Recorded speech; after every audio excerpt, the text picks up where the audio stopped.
Hey, everybody, this is Greg from the Reptile Studio podcast.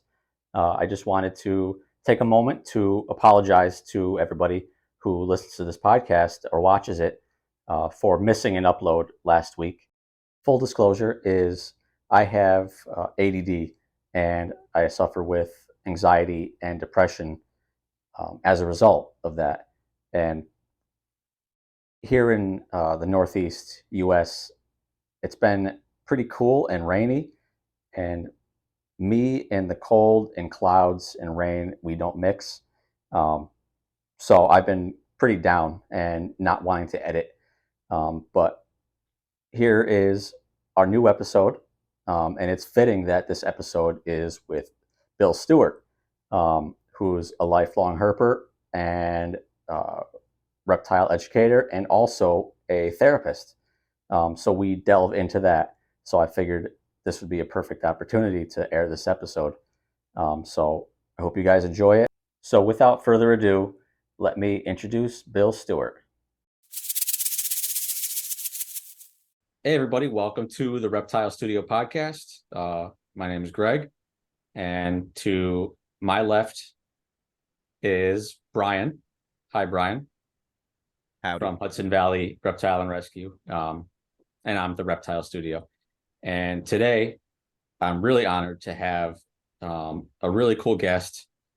He's the most amazing guest in the history of guests. Bill Stewart from, was it WPS, right? Yeah, it's my WPS initials. Reptiles and a bunch of other stuff. So I guess I'll let Bill sort of unfurl that a little bit. So welcome to the podcast, Bill. Yeah, I'm so excited. Thank you guys so much for reaching out to me. I'm very excited to be here. Besides WPS, what's the other stuff? Yeah, WPS Reptiles is just my local kind of Kenosha County, Southeast Milwaukee area reptile show birthday party kind of thing that I do. I've been involved with the Madison Area Herp Society for about 8 or 9 years now. I am the executive director currently. I am on the board of directors for Badgerland Reptile Rescue here in Kenosha, Wisconsin, and I work part-time at Zilla. So not lately, but a while ago, you would see me at the Zilla shows at NARBC at the Zilla booth. This year, I'm only going to the super shows, so I get to go out to Anaheim next month, or next month, July. And I should be at the Pomona Super Show in September. I think it's September. But I've done some of the Zilla trade shows. I kind of work behind the scenes with Zilla on the research and development of products and the social media posts and making sure that the stuff they say is appropriate. So those are a few of the hats. Exactly. But I've been in the hobby for a long time. I've been keeping reptiles since I was a kid. And these have just been absolutely fascinating animals. I started, as most of us have the same story. I loved dinosaurs when I was a kid. I think I was 5 when my dad showed me a snake. And I was like, that's it. I'm hooked. There's my timeline. There's my life. Started keeping them as pets when I was 9 or 10. I had the fortunate occurrence of my mom being allergic to like dogs and cats. And so, she felt guilty about that. And I got to play on her heartstrings a little bit. Like, I really want a pet, Mom. Can we get a lizard? You're not allergic to those. So she did. My parents were always very cool, always very supportive when I was younger in my reptile hobby. And it's just been, it's been awesome since then. That's cool. Awesome. Yeah, I can relate to that, definitely. Hey, thank you. Like even with my father. Go ahead. Yep. I'll say even with my father showing me, I don't know what there was, a reptile or amphibian or of some sort, but being that little, and he would always find things and bring them home, and we would I'd raise tadpoles and let them go and all kinds of different things. So yeah. I was into fishing. My parents raised me fishing. We were always fishing. And so you're always going to bump into a snake or a frog or a turtle or something when you're out fishing. And so that always reinforced the hobby for me too. I remember being a 12 or 13-year-old kid and catching bluegills, and then the snapping turtle in the lake comes up and eats all the bluegills off the stringer. Like, what's going on? Yeah, I've enjoyed this hobby, and I've enjoyed these animals for an extraordinarily long time. And they're just core memories that stay with you for your life. I went herping last week just in the little forest preserve by my house, and I went looking for garter snakes, and I was 5. I've seen 1,000 garter snakes, and I still am as excited now to find them as I was when I was 5. Like that excitement is still just there. They're still such cool animals. And Oh, it's yeah, always absolutely. like, yeah, garter snake, the 8,000th garter snake I find, and I'm just as excited. Like Yeah. that Chris Pratt meme when he's like, Yeah. Yep. Yep. you know, Yep. smiling in both pictures. So I want to kind of put a precursor, or I can't think of the term right now, out there that um, I heard you on Project Herpetoculture, Yeah. but it was the solo episode with Roy, and you guys were talking primarily about sort of mental health and Yeah. what reptiles can what the benefits of reptiles and stuff are to especially like kids, Yeah. kids with ADHD and all kinds of stuff, and that's like primarily what I wanted to talk about today, and Yeah, absolutely. I love talking about it. but also the fact that you have a rescue and stuff, and all that. Like I know that you and Brian also have a lot to connect on that level too, so that's that's a pretty Yeah, I'm way more interested in the mental health side of it because as a 40-year-old with severe ADHD for my entire life, clearly it's not something that comes and goes. The only time that I can focus is snake in hand, and I mean, Yeah. that's it. Everything else, it's like a scatter shot. I have no idea what's going on. When I And have that both, snake in my hand, and even if I'm talking to somebody about it, as we talked, Bill, before the camera was rolling, I do educational lectures, and that's like everybody that sees me do them, they're like, you are really you are passionate about what you do. yeah. Well, yeah, it's the only thing I want to do. I know, right? I'd rather be on stage every day, even though it's it's long hours and tiring and whatnot. But it's that connection, I think, that made ultimately I made probably 6 or 7 years ago of holy crap. When I'm holding this 7-foot carpet python, I'm not thinking about anything else. And it like a light bulb came on, and I started telling everyone, kids, parents with kids that would come and see us and talk to us. And, I have no problem admitting I have ADHD. It's really hard to focus, but man, I'll tell you right now, I'd sit down and read a Reptiles magazine like it was nothing. I'd Yeah. read,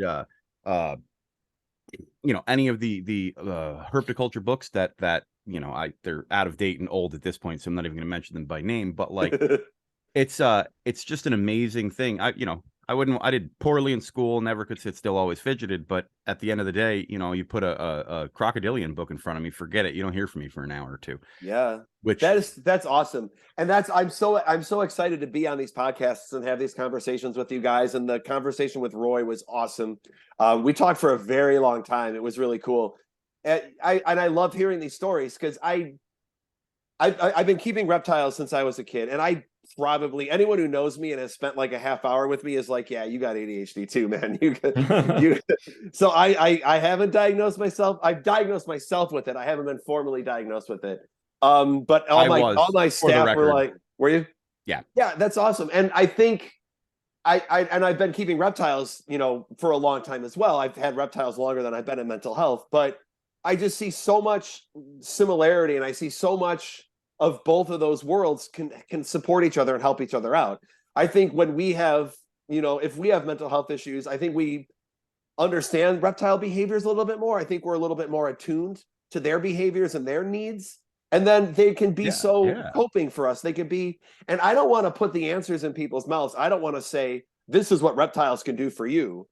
I want to hear people's stories on how having a reptile can help them, because I know I'm biased. I love these animals, and I know I'm biased. And I think animals can be healing, and I think animals can be therapeutic. Your pet cat, your pet dog, having a fish tank, that goes way back into the 40s and 50s when, like, maybe not that long ago, but, having a fish tank is therapeutic and calming. I think animals can be healing, and I think they could be, very therapeutic for us, but there's something about reptiles that makes them, and I think, reptiles are unique and they are special, and that could be what draws us to them. And if we feel different and we feel like a little weird or whatever, well, so are reptiles, and we can connect with them that way. But I want to hear people's stories. Ever since that Roy podcast too, I've been getting messages on Instagram and Facebook from people who are like, this is how they're helping me, and this is what my diagnosis is, and this is how the reptiles are helping me. And it's so awesome to hear people's stories, because it's, you know, not even ideas that I would have come up with. Someone had messaged me that you know, they have like a larger collection of geckos, and just the whole like repetitive process of counting out mealworms and putting a handful of mealworms in a cup, and then counting out 12 more mealworms and putting it in a cup, and just that repetitive simple task helps manage anxiety and helps kind of calm, you know, things down. And so it's so cool to hear everybody's just unique stories on what these animals are doing to help them out. So I love that, you know, if you're distracted or you're having a hard time or whatever, and the snake is like that anchor and it kind of focuses your attention. There is a huge part of ADHD, you know, and when I'm doing education with parents on mental health, you know, part of ADHD is a hyper focus. And so when kids with ADHD find something that they're into, that's all they're going to focus on, and they get focused on it. And well, if he has ADHD, how can he play video games for 8 hours? Well, you just it's what he wants to do. It's what he wants to do. Or he's interested in what it. They would like to do. Yep. And video games are insanely constantly stimulating too, which helps keep that focus. But reptiles are the same way. Yeah, if you're interested in it and you like it, you're gonna do it. And like one of the things I try to promote when I do, like in the mental health field, when I bring reptiles and I talk about how reptiles can help you, I sometimes take a step back and say, you know, it doesn't have to be reptiles, but whatever your thing is, you can find your thing. And so for us, it's reptiles. Reptiles are my thing. These animals surround my life since I was a kid. But if you're into whatever activity or hobby or whatever you can use it as a way to cope and as a way to kind of process feelings or whatever. But reptiles just happen to be my thing. But also, they are incredible therapy tools. They're incredibly engaging for kids. They draw the attention. They keep that attention. They can sustain it. And there's so much analogy and things to learn about behaviors and stuff through these animals. Yeah, and I think as far as that, go ahead. I was going to say, as far as, you know, Brian talking about being, you know, formerly like diagnosed or whatever. Now I'm not 100% sure about this, the truth of it. I sort of recall my mother saying that. Now this was in like the early 90s, that I think that they said I had ADD, and the choice was medication or like extra help in school. Yeah. And they went with the extra help and not the medication part. And it didn't help. I think the extra help wasn't a help at all. Right. Well, no, it's true. But I also think that, you know, being an adult, and I was diagnosed by my therapist, like, I don't know, 4 or 5 years ago. And well, I'm not in grade school anymore. So no, I went with the medication route. It took me like 2 years of seeing her before I was finally like, you know what? Let's try it out. But had I think if I was older, I probably would have been, you know, more, you know, successful at like acquiring like a snake or two. But I was really young at the time. But it is interesting with, you know, especially with like my carpet python, who she's probably close to 3 years old. And she's just now starting to get very like chill. You know, not trying to like get away, you know, not, you know, spastic, like fast tongue flicks, like, you know, kind of panicky.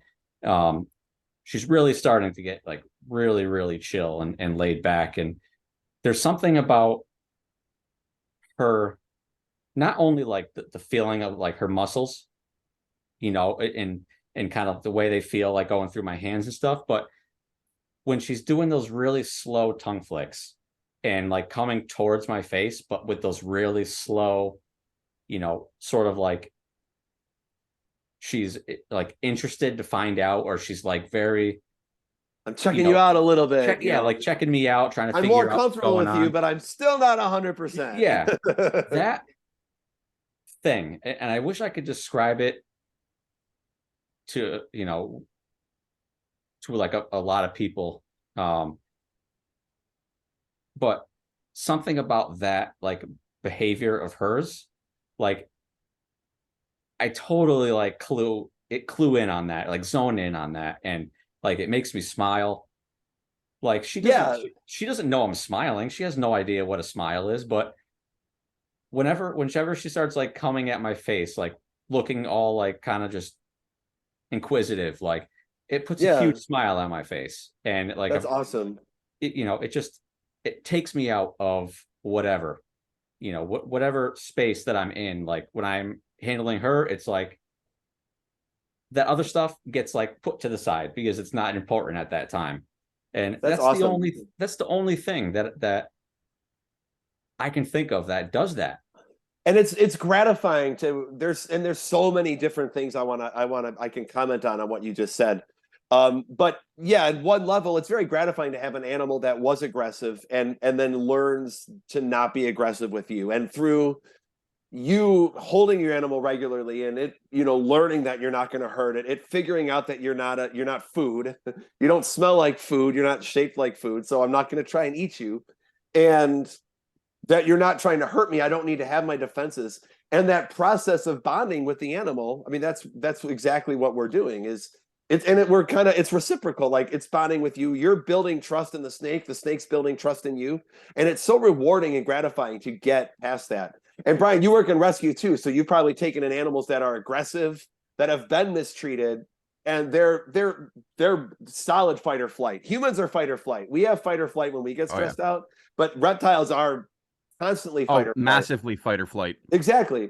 But it shows that even in reptiles, you could calm that fight or flight response in a reptile just with consistent, being consistent, being safe, being gentle, not coming at it like, I'm going to hold you, moving gently, your body language. And it's receptive. The animal's receptive to that. And eventually doing that in a repetitive way can help heal that animal from whatever, past experiences of that. And you can have a tame animal. We've all had experiences with taming animals down. And I use the example of, I'm a giant tree and I don't want to eat you. I'm not a predator. I'm a giant tree. I'm going to move like a tree. I'm going to be as slow as a tree. I'm going to pick you up gently. I'm going to work with you. And I mean, that mindset is how I approach any animal. I mean, whether it's mine for 15 years or something that's come into the rescue, like I will take liberties with certain species over other species. Like a ball python is a ball python. It's going to be a ball python. You can pretty much pick them all up mid-body, handle it correctly, and not worry about it. Whereas I'm not going to treat that same 8-foot carpet python the same way. Yeah. Now my 13-year-old, you could just pick her right up, and she's like, oh, hey, we're going somewhere. Okay. You know? And then there's others that have come in that are, hey, I don't trust you yet. And I'm just going to take your hand and we'll see what happens. But at the end of the day, it's really cool zeroing in on that behavior. And in the world of rescue, not that we take in a lot of injured or sick animals, but you can see, because of that hyperfixation that ADHD has created and is my superpower, I know the downfall of a reptile, that slow curve when they first start feeling off. Something's different, something's not right, something is an issue. Okay, what's going on? And then from that moment, whether it's vet appointment, whatever has to happen after that. But you've probably seen it a lot yourself. The amount of animals that hide their injuries or illnesses, period, by far exponential with reptiles, because they're prey for just about everything in nature. They hide their illnesses until they're like, I'm going to die in 5 minutes, so long. And then they're dead when you finally see something wrong. But working with them enough and being attuned to them enough, we are, I think, as we've kept these animals for long enough, we are able to say, something's wrong with him. Dogs and cats show when they're sick. And I think I think reptiles can too, if we are paying enough attention to them. But historically, you're right. They're prey animals. They're going to hide. They're stoic. You're not going to see they're sick. Or by the time you see physical surface illness. It's way past. Really way bad. Yeah. Right. I laugh. I just my frilled dragon laid a bunch of infertile eggs this past Monday or Sunday. I can't recall exactly what day. I do a lot in a day, so who knows? Could have even been last It's all a week. blur. Right. But so she was lethargic and on the ground, and I was like, you're normally bouncing off the walls and like crazy inside your enclosure. She lives in a full 3 foot by 3 foot. She's young. She's only 20 inches or so. She's in a 3 foot by 3 foot Zilla, or not Zilla, the Exoterra, the glass front open. Anyway, beside the point. And so she's laying on the bottom level of her enclosure, and I was like, that's not like you. That's atypical. Let's figure it out. So I picked her up, and she moved and felt strong and felt like she was like, okay, I don't really, this is not what I want to do right now. And so I put her back down, and 5 seconds later, an egg popped out. And I was like, oh, I knew something was wrong, but it wasn't wrong. It was you're blending in with your floor of your enclosure so that you can, I don't want to say blending is the wrong thing. She darkened her colorations so that she wasn't preyed upon by any other animals. To hide amongst the leaf litter and floor space, and laid 5 eggs. And laid her eggs. Floored. I had no idea she was even gravid at all. Yeah. She was very fat, and I mean, I just thought she was really fat, which is fine. I'm never really, a tree dwelling species. As long as you're active, I'm not going to worry about it too much. But she, it was. Did she bounce right back after? Oh yeah, she jumped right up on a tree and was I'm like, myself again. These little dudes. I have video. What a of it. relief. I have video of it. She did the the helmeted lizards. I don't know if you're familiar, but you know how they like the cone heads will go and they'll tap the soil down. She was doing that. I couldn't believe it, and I was like, oh, okay. So these learned behavior, like I've been doing this for 25 years. I can't believe I just saw a frilled dragon do something that I've never seen before.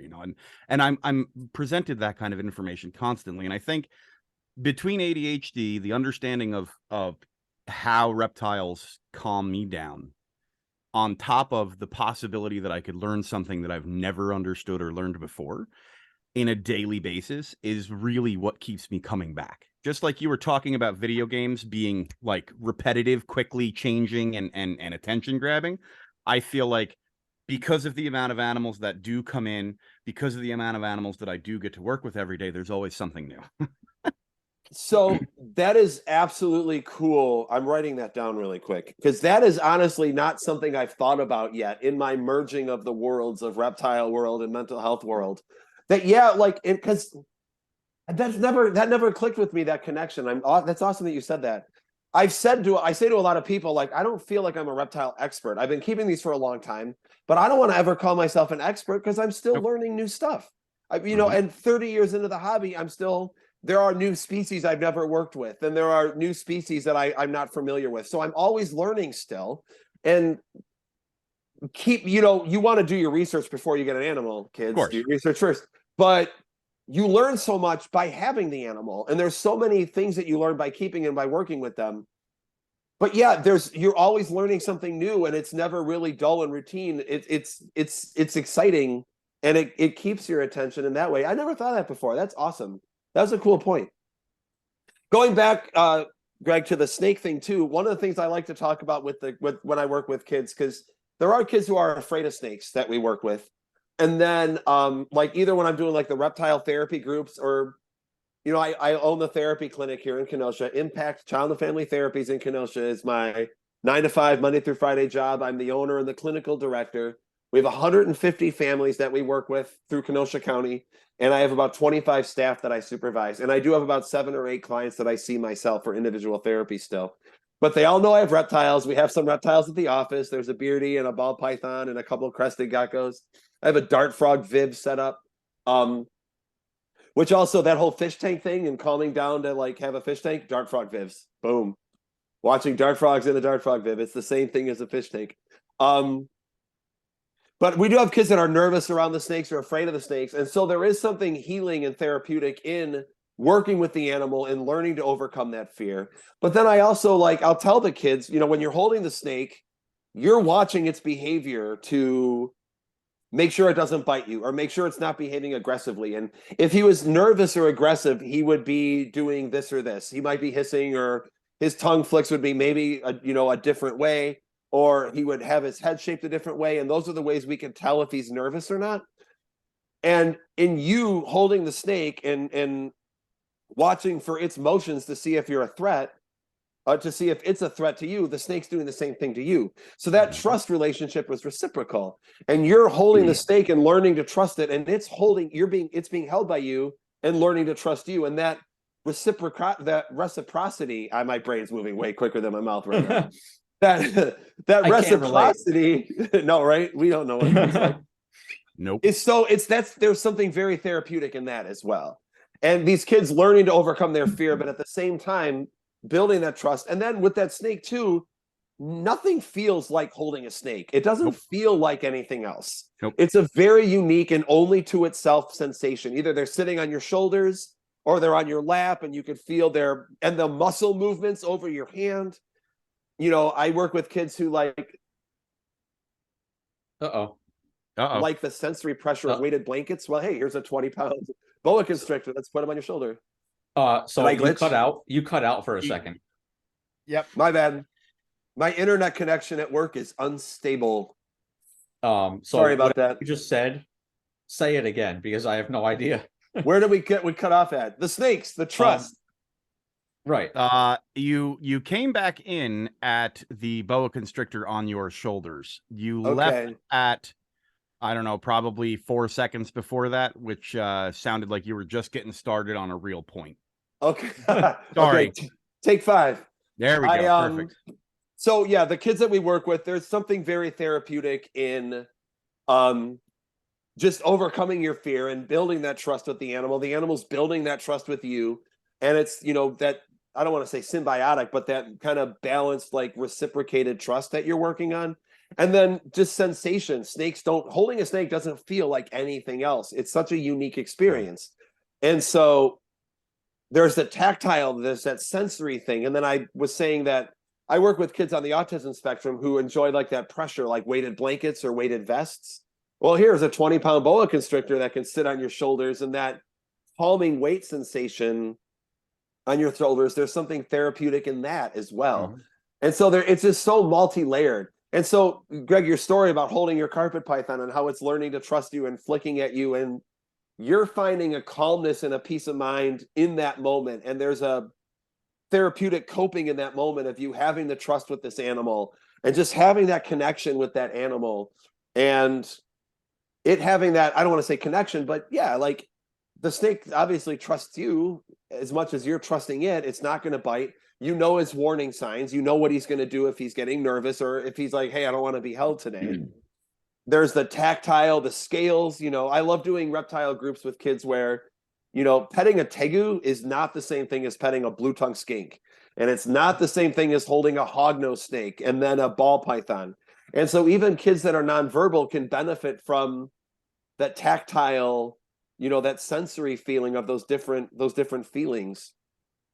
I had a brand new experience in all of the things that I've been doing with the reptile education and with the reptile therapy. I had a brand new experience just 2 weeks ago.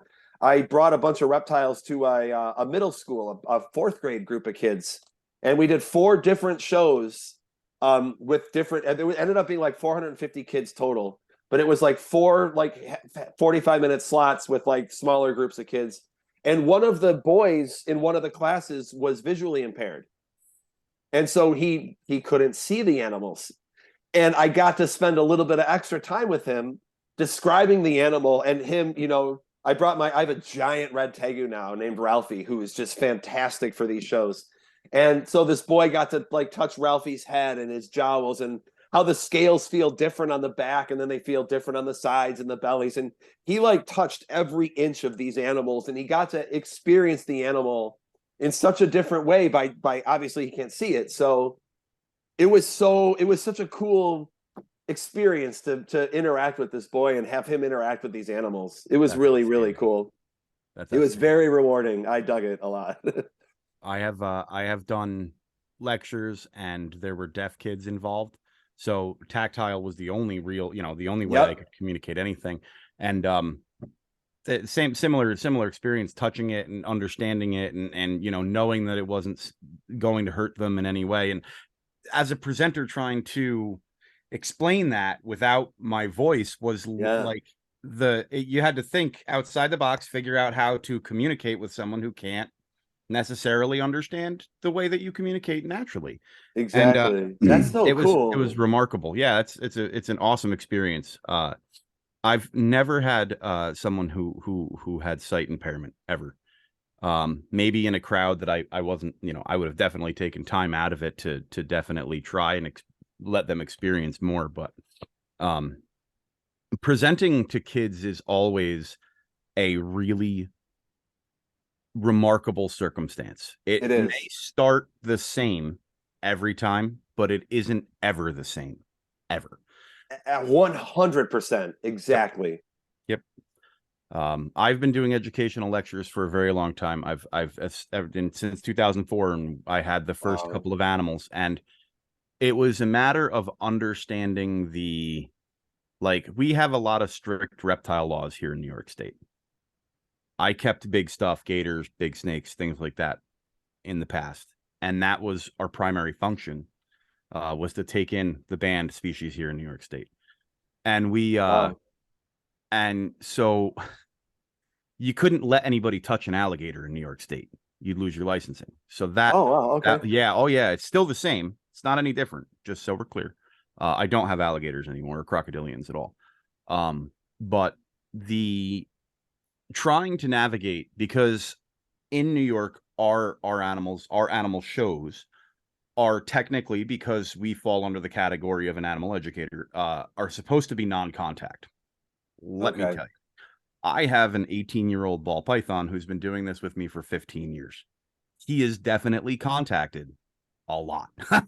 Yeah. I always use the spiel that, he's been held by thousands of people. He's never had an issue, so on and so forth. Anyway, and so it's always hard. I was worried in the beginning when I was trying to present myself as an educator and an entertainer, and I was trying to figure out the confines of what the laws were cutting my feet out from under me, where I could say something properly.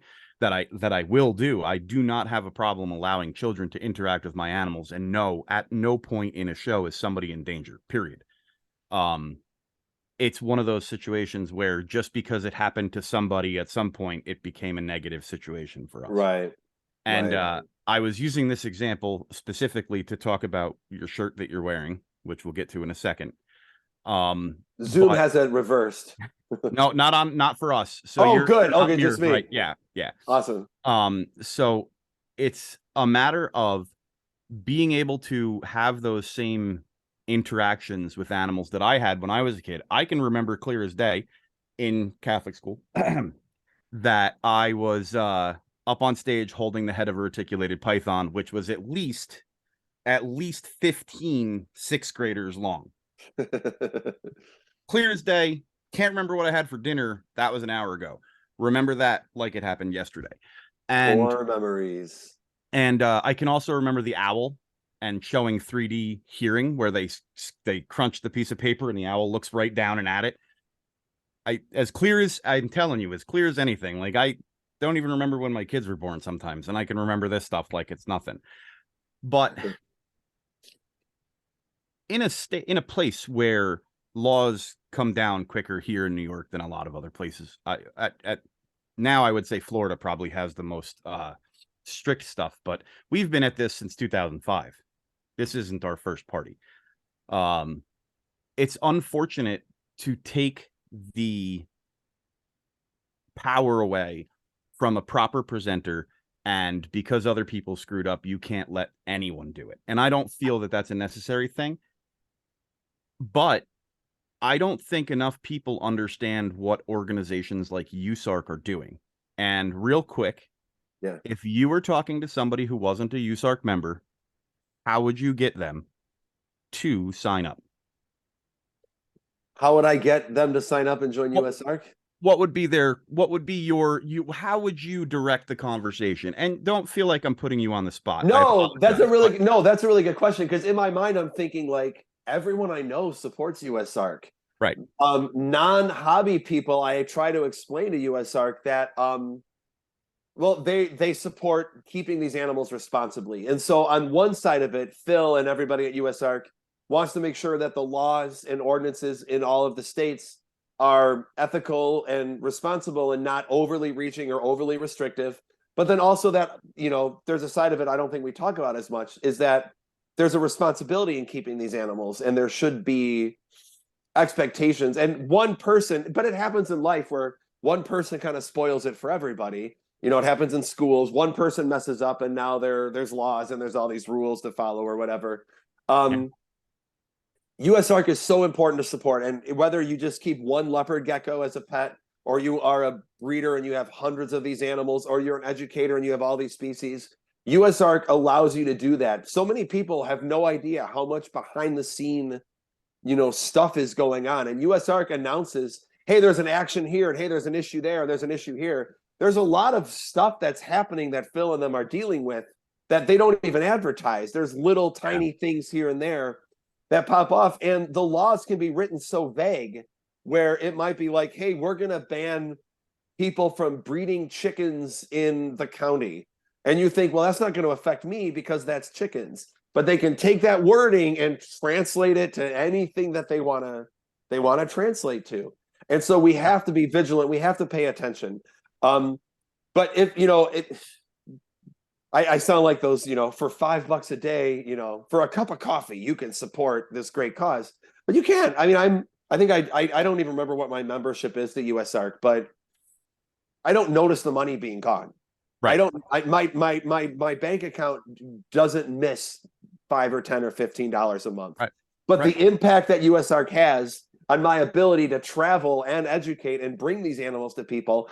And now, after what you said, it would be really, really hard to do these shows and not allow that touch, like not allow that contact. I often hold the head and let the kids hold the rest of the body. Smaller snakes, some of the kids can hold, but I'm always kind of controlling the head. There needs to be that touch. There needs to be that contact. And to have to do shows without that would be insane to me. I didn't know that New York was like that. So kudos to you for doing those shows. It's a little, DEC Knows Me, which is the only organization in New York that actually governs reptiles. And as long as you're not stepping out of the lines with them, they're vigilant when it comes to things you're not supposed to have. And that's fine. But at the same point in time, they're not going to completely bust your chops because you let a kid pet a corn snake or something. They're not, it's not about I don't think it's a very strict rule when it comes to law enforcement. I think they're really more trying to prevent those small mammal handling because that's where a lot of the laws originate with. We don't want people in Wisconsin breeding tigers. Right. I don't use any mammals in my shows, which keeps me out of the USDA radar because I don't want to be on their radar at all. Not that I do anything wrong, I just don't need more paperwork. And as far as New York State's the governing entity, like I said, is really only concerned with what happens in New York State. As far as the laws are written, if it's legal to own as a pet, it's a pet. Doesn't matter. And in New York State law, we own as property the animals that we keep, whether it's a cat or a dog or anything. Right. Which I think is probably pretty blanketed across the United States statewise. I think so too. And if there ever was a time where, as a reptile educator, there's no credential, there's no permit, there's nothing that says you have to meet these requirements to be a reptile educator. Right. If the United States or if different states, if Wisconsin ever said, okay, if you want to be a reptile educator, here's your permit, it's cost this much money and you need to do this and that, 100% I would do that. Oh, absolutely. I would have no problem doing something like that. I do have insurance, so knock on wood, if someone got bit or someone got hurt, I have insurance for that to protect myself. But I love what I'm doing. Yeah. So it's in USARK, in all the conversations with USARK, fortunately, the whole idea of I was just about to say the whole idea of doing reptile presentations and education stuff really hasn't come up, but it has. Illinois recently was trying to ban traveling circus things.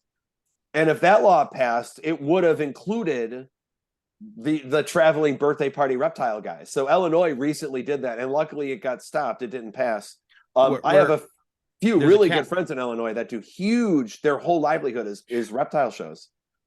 There's a county in New York that had the same law be proposed. I can't remember which county it is off the top of my head. I think it's out on Long Island, but it's unfortunate, you know, and I really appreciate your take on it. And I didn't mean to put you on the spot asking you about it, but you can put me on the spot whenever I'm ready. You're a better man than I am. I'm ready. I can do it. When it comes to supporting an entity, you know, a lot of people are like, well, I don't want to give them my money. What are they doing? Listen, do you like your leopard gecko? Do you want to own a corn snake? Do you want to be able to continue these things? Then you should. And like you said, for less than a cup of coffee, no big deal. Starbucks coffee. Well, yeah, less than a Starbucks coffee. I'm a Dunkin' Donuts fan. Three Dunkin' Donuts coffees or a Starbucks a Starbucks coffee. You can support USARG. But yeah, I mean, I think it's a very important thing to get across that, like, it is the responsibility of the keeper as well as the entity that's trying to stop the crazy fanatical stuff from happening. But if there wasn't things happening in the hobby that might necessarily be negative, we're not going to mention anything specific, then that may actually be, you know, a lot harder for them to target what we're doing or what someone else is doing. I mean, I know there's a lot of states that have very different legalities across the board. Some places don't really have, you have to have a label on your enclosure in order to have a venomous snake, you know, like it's not like rocket science here. There's no training, there's no anything else behind it. Not to say that everyone has to have it. Some people are just very natural and very good at it, but you should always try to introduce yourself to something like that before you get into that world anyway. But if there was a standardized law system across the country, it might be beneficial to the hobby in itself, but it has to be written by the hobby. It can't be written by government agencies that have no idea what they're talking about. Right.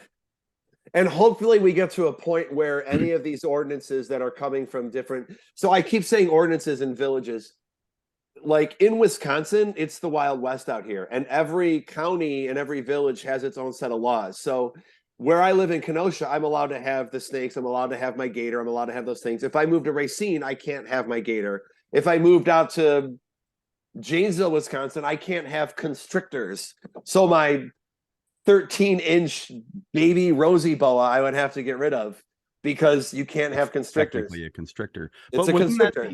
Wouldn't that be the same for rat snakes then too? Because they're listed as constrictors. Wow, yeah. Really? There are weird ordinances in different villages here. I can't remember if it's Janesville. There's one village in Wisconsin where you're not allowed to have a constrictor snake. So are you allowed to have venomous only? Is that like, what are you guys trying to say? The wording is so weird, and you highlighted such a huge thing that none of it's written by reptile people. Mm-hmm.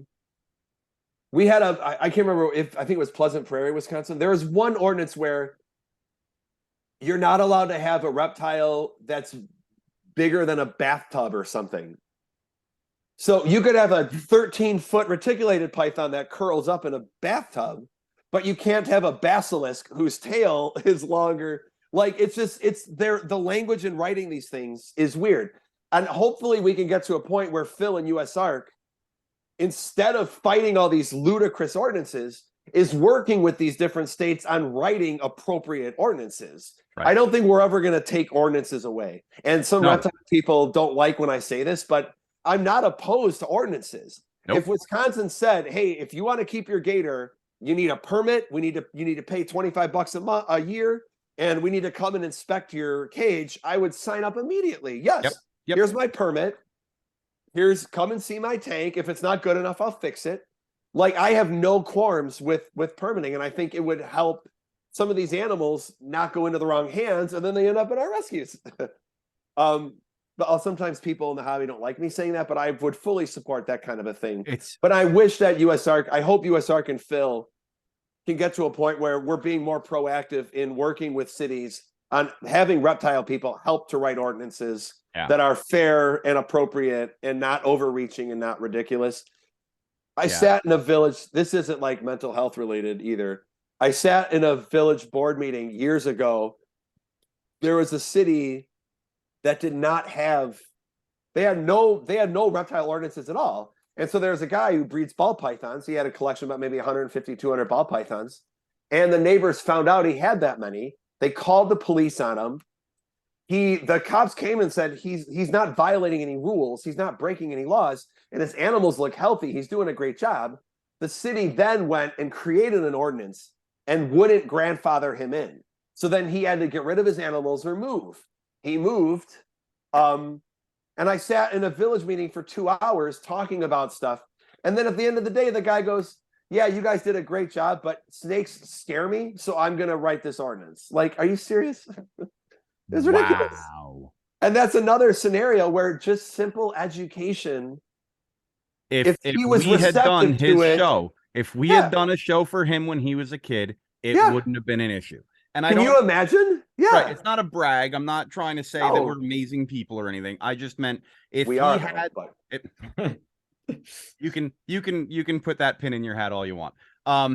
But if you literally like change somebody's perception from a young age, it's very different. And I've noticed, because I've done these shows for quite so long, that I saw a very big shift in parents over the last probably 10 years, that instead of being like, oh God, don't touch that, now it's a generational thing where it's the younger parents that are like, no, it's okay.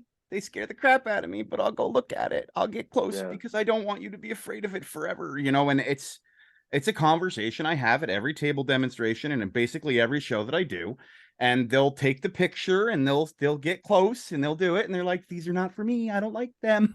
Like, it's just yeah, but it's not a lot of, I rarely, if ever, get the, it's only a good snake if it's dead, and oh, I used to kill them. Like sometimes grandmas Oh. are like that, but no, I get that all the time. I have been so lucky to not have gotten a lot of that negativity at all. It's been awesome. I just jinxed myself. I'm gonna start getting it. You're also outside of a pretty big city though, right? Milwaukee, Yeah. Wisconsin, right? Yeah. So I mean that might have a little bit to do with it also, because there aren't as many in a big city by comparison. I'm halfway. I'm like 2 hours north of New York City, so I'm pretty rural by comparison. And it's like the Wild West up here. People do it. It's absolutely crazy. I'm like 45 minutes between Chicago. Like it's a 45-minute drive to Chicago and a 45-minute drive to Milwaukee. But it's all like megalopolis, like all the way down the coast. Yeah. Not a lot of grass unless you go a little bit west. Yeah. I've really been enjoying doing, like you had touched on it too, like introducing reptiles to children, I think has been like my favorite part of what we're doing, because I've kept snakes and lizards for 20 plus years, 30 years now, almost more than that. I'm not telling you guys how old I am. And they're still fascinating to me, but to see a kid light up when they see a normal ball python or a bearded dragon, I think that keeps me rejuvenated in the hobby too. You know, Sometimes we go to these trade shows and I'm like, oh, there's more of this, or I've seen this at every table. But, you know, when you see these kids who are like, look at that cool snake, and they're not exposed to it all the time. That is a huge motivator for me, and it keeps me excited. And then again, working with the kids who might be afraid, and then introducing the therapeutic element to it too. I do reptile therapy groups with the kids we work with, but even in my educational shows, I'll sometimes throw in a little bit of when turtles or tortoises get scared, they go in their shell until they feel calm. So if you're at home and you're getting scared or nervous, let's, like a tortoise, what shells can we go into? Can you go, crawl in your bed and, have things be quiet? Some kids hide in their closet, or, metaphorical shells, like put on your earbuds and, listen to music. Yep. And whatever you need to do to remove the scary stimulus from around you so you could feel calm and relax, that's what we want to do. Just like the tortoise goes in his shell. And then I'll tell parents, you can't make the turtle come out of its shell, force a turtle out of its shell. And when your kid is stressed out and overwhelmed and needs to take a break, your job is to then make a calm and quiet environment for your child to feel safe, and then they'll come out of their shell on their own. Right. I've been doing a lot of that, and I've been kind of incorporating that a little bit into some of the reptile education. I still try to keep it fun and entertaining, but I think there's an entertaining element to that as well. You know, everyone thinks snakes are aggressive, and everyone sees snakes as aggressive. They hiss, they bite, they strike, and technically they kind of are. Like, we know it's a defensive technique. We know that they're protecting themselves, but the behaviors are still aggressive. Biting and hissing and striking is still an aggressive behavior. So, and you and I, when we're doing our reptile education shows, we're helping people to understand that the snake's not trying to be aggressive. It's not trying to hurt you. It's trying to not get hurt. Yeah, it's defensive. Exactly. Right. But we could translate that into youth, you know, kids with special needs. If we're getting angry or we're anxious or we're overwhelmed, that anger and that aggression that comes from it is a fight or flight response. It's the fight part of fight or flight. And the origin of it is, you know, the anxiety or the fear or the whatever. And we don't want kids to be aggressive. But if we know what that underlying trigger is that's causing it, we can help that, you know, the kid heal. If you're becoming, I've had kids actually tell me, I just want to be left alone and I want personal space. And so I'm fighting people when they're coming by me. And I have to say, well, you know, when you try to fight people when they come by you, you're just going to have more people come closer to you because you're not supposed to be hitting. Let's figure out a different way to communicate it. Right. But helping parents understand that even though the behavior is aggressive and it's not acceptable, we have to understand why. Why is the child being aggressive? We understand why snakes are being aggressive. You know, they're trying to protect themselves. If snakes could talk, they would say, please don't hurt me. Please don't eat me. I have a family, please. And so I think there's such a powerful component to these animals and how they can help teach, not just teach coping skills to kids, but when parents are receptive, I think they can learn that as well. And so do you do these therapy sessions with a reptile in hand at times? I mean, is that something that you? So I guess that's a twofold question. How do you incorporate reptiles, if you are able to talk about it, into some of your therapy? Yeah. Oh no, absolutely. Living physical in hand stuff, and then, like, do you do that? Is that something that is? I mean, because it's obviously, you know, it's not for nothing. It's something that is very similar to doing an educational lecture, really. You know. Yeah, absolutely. I do it. That you do? There's a few different things that I do. So I haven't done it. I didn't get to do it last summer because I was really busy, but I'm going to try and redo it this summer with the actual clients from our actual agency, doing reptile therapy groups where the kids sign up, mom and dad have permission, like they know what I'm doing. I don't ever bring a reptile without permission. But yeah, we do a turtle and tortoise group. There's 4 groups that I do, and group 1 is turtles and tortoises, where, because they're kind of disarming. Usually people aren't afraid of a turtle or a tortoise. And we talk about the animal. You know, what do they have in common? What you know, they have shells. What are the differences? Oh, tortoises, you know, walk on land and turtles swim in water or whatever. And then we get into the emotion part of it. When they get scared, they go in their shell, and it's to protect themselves from danger. And then we kind of relate it to our own brains. When we get nervous or scared, we go into our emotion brain and we want to protect ourselves. And if we had a shell, we could protect ourselves that way. And then I do the snake group where we talk about how snakes, you know, the behaviors look aggressive, but there's a root cause to it. And we need to figure out the root cause in order to kind of deal and treat the aggression. I do a group on fear, just kind of the whole base. Uh-oh. Oop. Hold on. We can't hear you. My headphone unplugged. Sorry. That's okay. My cord got twisted and my headphone unplugged. So I do a group on fear that kind of sometimes talks about trauma. And I try to be careful with it because talking about trauma with kids is really challenging. Kids don't want to really process bad experiences that happened because it's scary. They don't want to relive those experiences. And if you talk about something bad that happens, even if it happened 10 years ago, those emotions can still come back. Right. And it can be a very disarming scenario for kids. And kids know, hey, I'm going to get emotional and I'm going to be aggressive or whatever, and I don't want to do that, so let's not even talk about it. And they don't want to be judged. Kids are like, you know, if something bad happened to me, it means I'm a bad kid. It means I'm not worthy of love. And those are really hard feelings.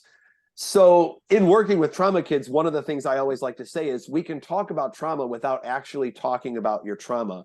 you don't have to tell me the bad things you've been through, but we can talk about the bad things that happened because of it. So we can talk about the nightmares or the sleep issues or the anxiety at school or your heart racing, whatever. We can talk about trauma. You don't have to tell me the story that happened to you. But when we talk about fear, we'll talk about tarantulas and how fear comes from different places. I know people who are afraid of snakes that never met a snake in real life. They've never seen a live snake. The fear comes from their mom who was afraid of snakes, who, had an overreaction to seeing a snake and can't even look at a picture of it. And it's a learned behavior in that way. There's something maybe way, way, way evolutionarily about tarantulas and snakes that trigger a survival response in us going back, many generations. I was going to bring that up. We can overcome that fear just with that exposure. So here's a snake. It's not going to hurt you. It's not going to bite you. I'm across the room from you. So we do a fear group, and then we just do a basic defense mechanisms where I help teach kids about our fight or flight response and teach kids about our emotion brains. And we use it, bearded dragons get nervous and they make their beard and it goes black. Kids love blue-tongued skinks. When blue-tongued skinks get scared or nervous, they stick their tongues out and wiggle it at you. Like, hey, let's eat a handful of blue Takis and now we're blue-tongued skinks and let's go, like. That's awesome. So I do that, but then like you said too, individually, I've had, I work with kids who are nonverbal, or I work with kids who are lower, their verbal skills are lower than their chronological age, or they get dysregulated very quickly. And, maybe a kid is 12 or 13 years old, but they had a childhood trauma when they were 3 or 4. So if they get overwhelmed or stressed out emotionally, they kind of go back to 3 or 4. And it can happen like a switch gets lit. And so in those moments, even though the child's 12 or 13 years old, we have to treat them like they're 3 or 4 during the crisis until they can kind of calm down again. And I've used, reptiles are a distraction. Hey, let's hold a snake. Let's relax. It gets our mind off of the bad thoughts we're having. And now we're thinking on something that's external and different and unique. These reptiles are amazing at not only grabbing a kid's attention, but like we said earlier, sustaining a kid's attention. Yep. If I could run a therapy group and the kids pay attention for 7 or 8 minutes and then they're off running around, but I can do a 40-minute reptile group with these kids and they're focused the whole time. Yeah. And then they're building social skills and they're learning how to communicate with other kids and how to relate to other kids with a common interest in the reptiles. That's a matter of note for a lot of what we do in the educational sector. When parents are like, I can't believe you got all these kids to sit still that long. I just can't believe it. Very cool. It's very cool. Easy. I don't have to do anything. It feels weird. Credit. Yeah. But it's not the animals. It's the animals. One thing I really like too, I've noticed it so much lately, is people want to share their stories. And people want to connect with you through those stories. So I'm sure it happens to you at every show you do, where do you have any questions? And 100 kids raise their hand and they don't have a question. They want to say, I saw a snake last week at the park. My brother has a turtle. I saw a turtle in the pond. They don't, little kids, they don't have a question for you. They have I want to tell you my story about the reptile that I saw. And I love it so much because it's connecting and it's bonding over a common interest. And kids that have deficits in social skills or get anxious in social situations have no problem talking. No, and about I'm nervous talking to you face to face, but if I have a snake in my hand and we're talking about the snake, it's way easier to interact and my social anxiety is way lower. One of my really special reptile ambassador animals, I have an alligator named Jake. I adopted Jake about 3 summers ago. It was about 3 summers ago, August, and he's 16 years old, but he's profoundly stunted. Like, in holding Jake from his tip of his nose to his vent, he's about this big. He's like, he looks like a 3-year-old gator, but he's 16 years old. From birth to 13, he was not kept in proper conditions. He wasn't fed the right diet. So when I got him, he was skin and bones. His neck was really skinny. He couldn't hold his head up. He had no teeth. They weren't growing back. And I've worked with him a lot to get him healthy. I've worked with vets. I'm actually working on making a YouTube video to introduce Jake. And then I brought him to the vet last week, and spoilers to my YouTube video, he's perfectly healthy now. His x-rays came back positive. His bone density is incredible. Good. He does have a messed up foot from like an early bone trauma that didn't heal properly. His blood work came back. I was worried about, liver and kidney issues related to like past diet issues. And I've seen stunted gators die from liver failure, kidney failure. His blood work came back fantastic. He got a clean bill of health. I've been keeping him in a shallow water so all 4 of his legs can touch the ground because of his strength and because he was weak. But I got the green light to give him some extra water. His muscles are a little soft, so he needs to exercise a little bit more now. But he's doing fantastic. But telling his story to kids who have had their own childhood experiences, they've bonded with this gator. I met a girl when she was 13, and she's graduating high school now. She's going to be 18 years old next month. She's amazing. But I remember she would come to my facility, or I would have her at the office, and I would just bring the gator, and she'd just sit there and cuddle the gator, have him on his lap. And she's like, I know what he's been through. I've been through tough stuff. And so is he. And there's just that bonding, that connection that I think for her, it's healing. And it's rooted in compassion, which makes it pure. Exactly. And yeah, absolutely. So there's so much. Again, I make jokes with people that I'm going to open up a snake yoga studio where it's not even yoga. I'm just going to get kids and we're just going to sit on a couch and hold a snake, and that's it. And they zone out for an hour just holding the snake. There's a place here by me that does snake massages. I don't know how legally, and I don't want to talk about it a lot because I don't want anyone to give them any problems. Yeah. But she has several boas, large boas, and the snakes crawl all over you. That's as far as I'm going to go. It's not adult only, just so we're clear, but I don't know the legality of it, and I don't want to risk any of their things. But I know being unique. I know they're perfectly safe, and it's no big deal. But I I just find it to be so remarkable how many different things can be done with reptiles that I never even thought of. Therapy with reptiles is something that, like, in the beginning of this, I was talking about ADHD myself, and it helped a lot. And I thought about pitching it to therapists that I know or something along those lines and trying to work with them. Obviously, I'm the busiest human on the planet, so I have no time for that. But it was like a really awesome thought process that this animal helped me, maybe it can help others. And figuring out how to do that would be awesome. But everyone else is doing it too. Like snake yoga. That's a great idea. Go sit on the couch and hang out with snakes for an hour. Yeah. And it's not about the money side of it. It's about giving kids the experience, or even adults the experience that they should have. We have some clients with the agency who are younger. They're, 7, 8, 9 years old, and they have a very hard time focusing, and they get emotionally dysregulated really quickly, and the easiest stressor can kind of make them break down.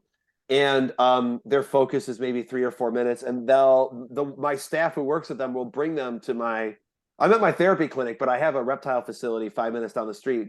That's where I keep all my animals, and I'm not open to the public. You can't just come in like a zoo or whatever, but I'll invite people to come in there. All my animals I would love at some point to have it be more like, hey, make an appointment and come in and check out my animals, and have it be like a walk-in zoo where people can see the animals and interact with them. But my staff will bring the kids there, and this one boy who just can't focus for 3 minutes will help me for a half hour tongue feed superworms to my leopard geckos and my bearded dragons and my lacerdas. And he's very focused and he's very calm. And in that moment, he's paying attention and he's aware of what he's doing. And so I like doing that thing. And then how do we take that and translate it and generalize it more? So he's able to focus. He's able to come to my storefront for a half hour and without shifting gears, tongue feed dubia roaches to leopard geckos, tongue feed superworms to my beardies and my lacerdas. And I have a really personable and really friendly Ackie monitor. And the kids love tongue feeding the Ackie monitor because he goes insane about the food. And it's just this hilarious, over the top, dramatic. He just like spins around and freaks out. So Mom, maybe he needs tasks that are focused like that. And you don't have to have reptiles at home.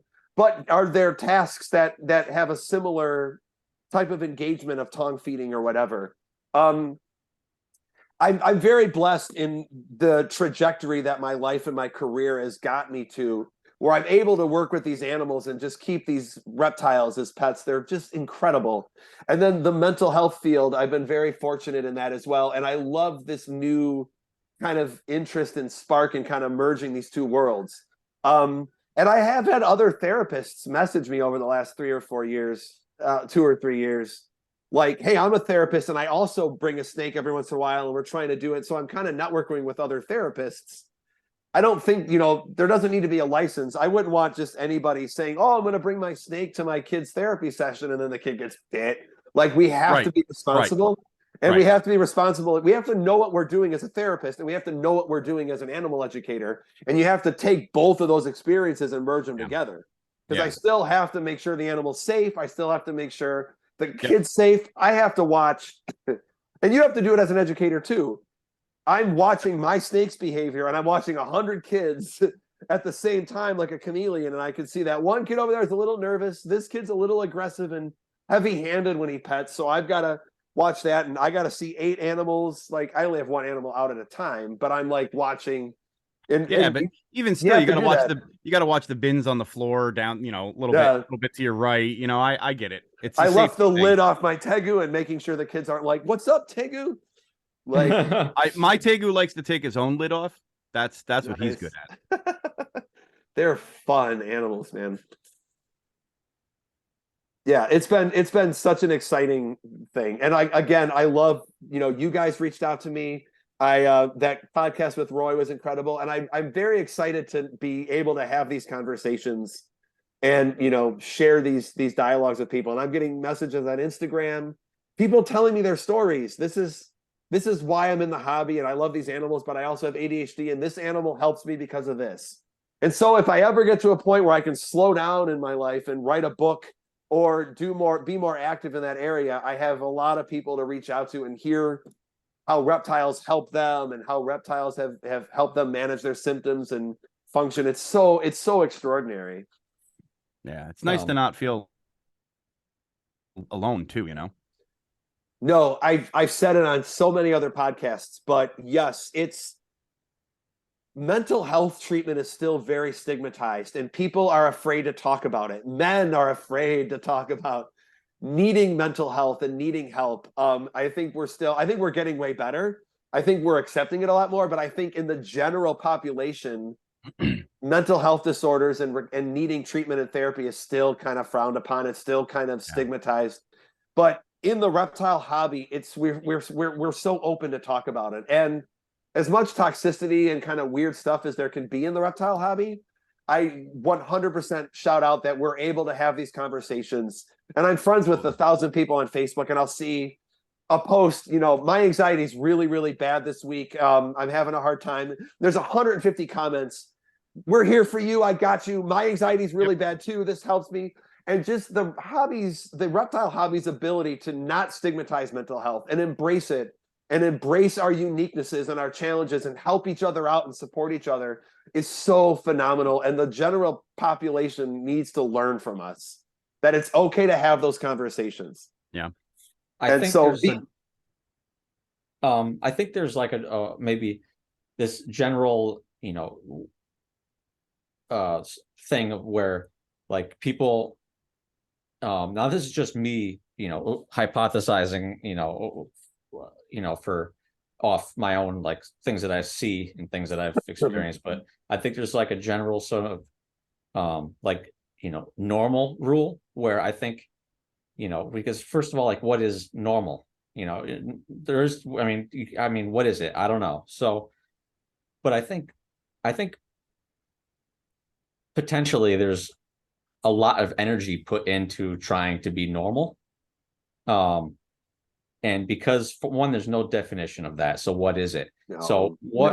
I think what a lot of people strive for is to be, people want to fit in. Yeah. People want to fit in. And I think because the general sort of like way that, society is, I think it's, I'm trying to figure out where I'm going with this, but it's gone. Forget it. It's gone. No, no, no, no. I'm gonna pick up what you're dropping down. The reptile hobby and the people that are in the hobby that keep reptiles all come from so many different walks of life. And I think we're all the oddballs and we're all the goofballs and the weirdos. And I think that we're just a collection of nerds and a collection of oddballs. And I think that helps us to connect and relate to each other. And we can, at the same time, embrace our uniqueness and recognize our differences, but fit in to a group at the same time. And that's what the reptile hobby does. You know, adolescence is just a thunderstorm, tumultuous time of our lives where we are trying to be an individual and trying to be different from everybody else and also trying to fit in with everybody else. And how do you juggle that and balance that? You find your peer group, you find your social circle of people who want to be different exactly the same way as you. Yep. And that's how you do it. And I think the hobby has done that.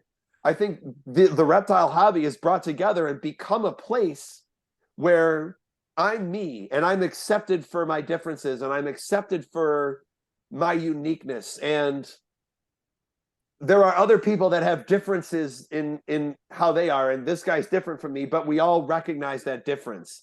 I think we have some work to do in that area, but I don't know if that's what you were hitting on. The word normal is ridiculous to me because everyone defines normal differently. Normal for me and us is having a freezer with pizzas and then dead rats next to it. That's not normal for other people. But I grew up in the time period where you didn't tell people you kept reptiles. You know, it was shh. I have 7 snakes in my basement. Shh, don't tell Yeah, anybody. because if you have reptiles, I'm not weird, I promise. Yeah. Like you either you must be one of those circus show guys who swallow swords because you have a reptile as a pet. No. And then that gentleman came out with the split lizard tongue and all the tattoos and everything shortly around the 90s, and that was like, are you gonna be like him? No, nope. No, that's not. I'm not gonna be a lizard. No. I own them. There's a clear difference between the two. I don't know how a human who owns lizards. I don't know how you correlated that. Like, that's the next logical step. Like, I don't know. It's craziness sometimes, but it is. It's I think, you know, you're both right. It is part of the hobby. You know, mental illness is a huge part of what goes on in any society anyway.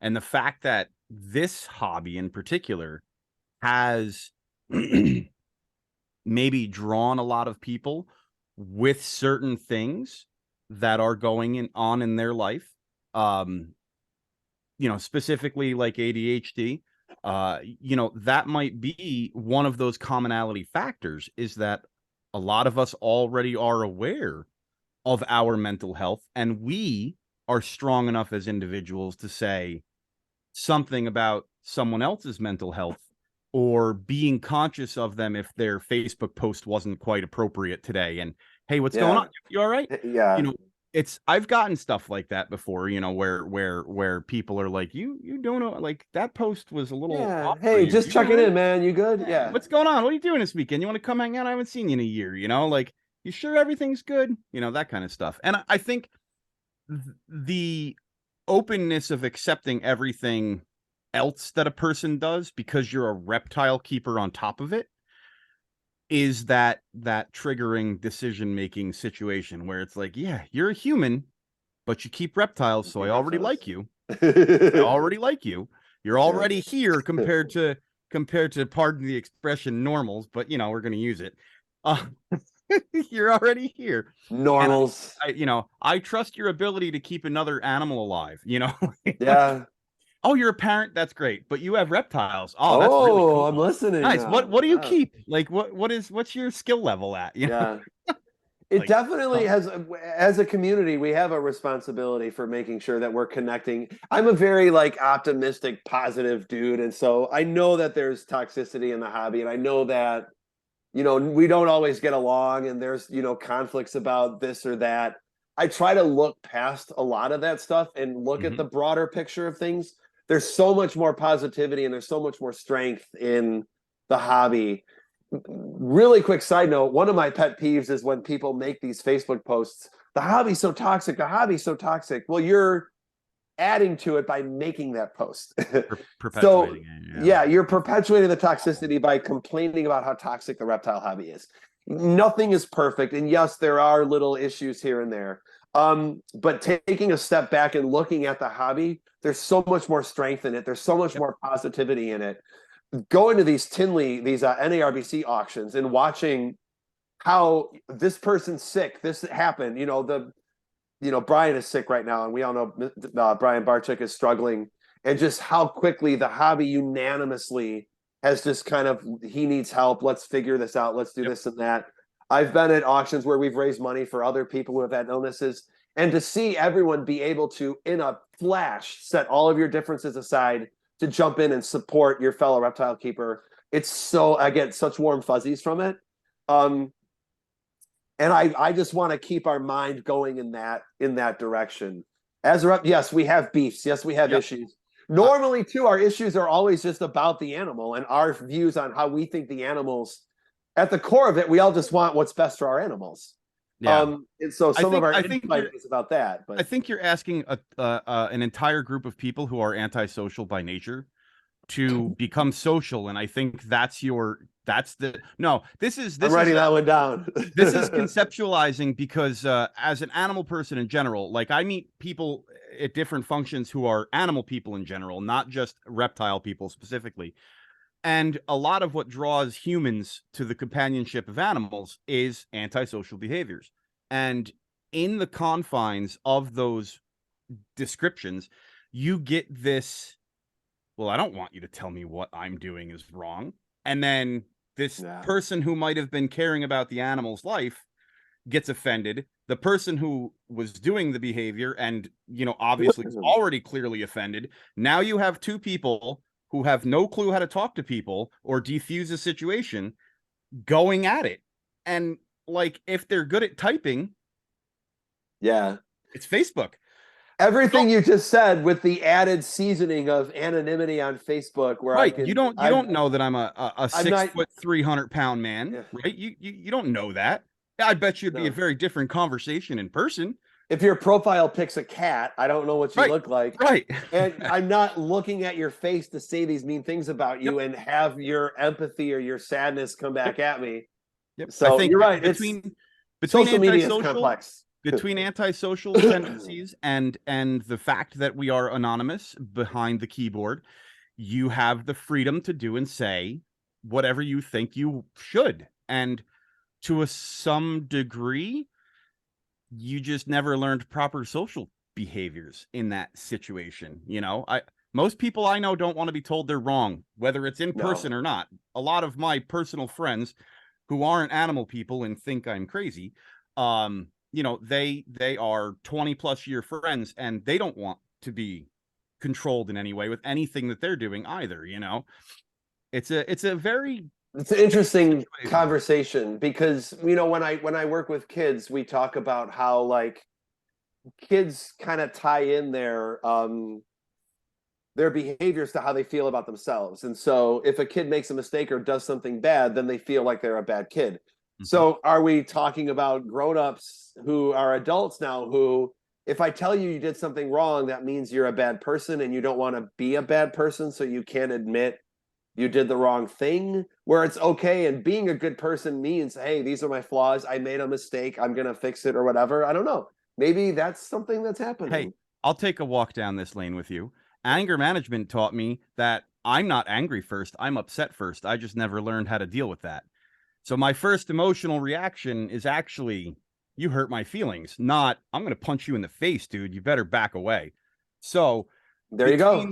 Between those two steps, there's a lot of feeling misrepresented within myself that comes out as, not obviously I'm very different in my 40 adult life at this point, but anger management was 20 years ago, everyone, just so we're very clear. Everyone watching, I'm not an angry human. Last week.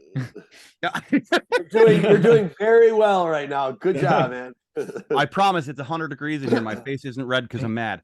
But it's really one of those situations where, as a man with mental health situations that I wasn't aware of, I was court ordered to do a anger management. We won't go further into that. I was court ordered to do an anger management situation, and what I took from that anger management situation was one of the most important lessons of my entire life.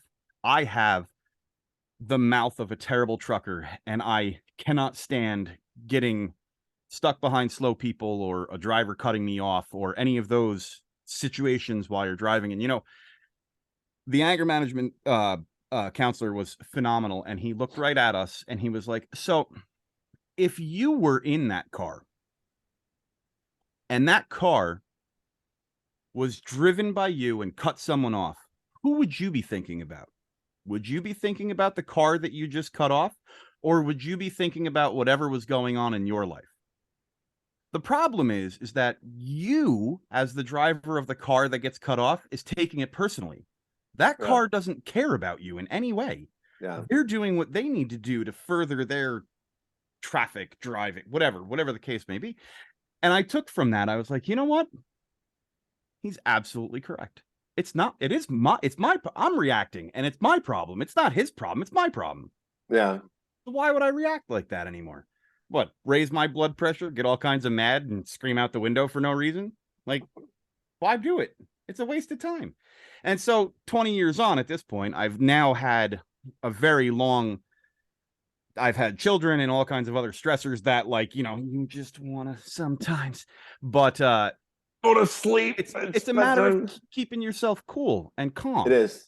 And I used to be calm with the reptiles and approach them and never react. And I was like, what am I doing with humans? Why am I bothering? Why am I overreacting? Why don't I just go the same direction and use both of those things? Like, and it worked out really well. And I didn't mean to go on a rant, and I apologize. No, that's awesome. I like that.